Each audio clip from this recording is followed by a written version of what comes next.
Tonight's interview with Bruce Jenner and his decision to transition has opened a dialogue with transgender people here in San Diego. And 10 News anchor Itika Milanes spoke to one local man who was on the brink of suicide because of feeling trapped in his own body.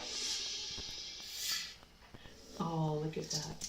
My given name was Hannah Marie. From the outside, Hannah Powers seemed like a happy little girl. I would keep my hair short, and most of my friends were boys. People called her a tomboy and often kicked her out of the girls' bathroom.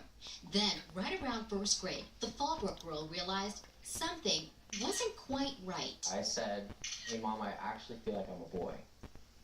And she was like, "Oh, really?" And just kind of left it alone.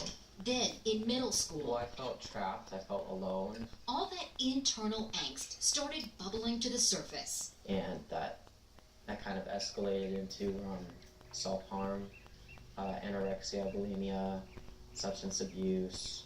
Hannah started cutting herself and made plans to end her life with the gopher poison her father left on the table. I cried like every day. I hated myself. I hated looking at myself. I hated being myself. I hated everything about me.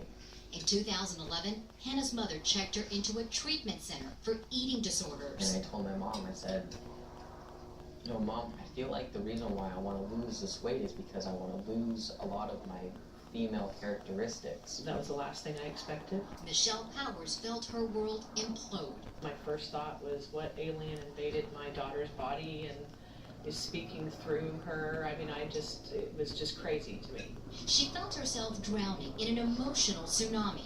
Confusion, denial, and depression so overwhelming, she had to step away from her job, ironically enough, as a mental health clinician for a year. Did it feel like a death in some ways? Oh, absolutely. It is the death of a child you thought you had, you knew. In Hayden's case, for 15 years, we had Hannah.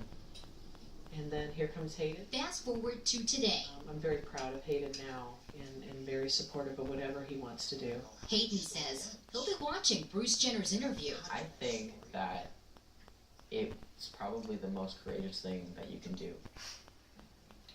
Hayden will have to give himself testosterone shots twice a month for the rest of his life. He doesn't plan to have full surgery, but this summer he is having his breasts removed.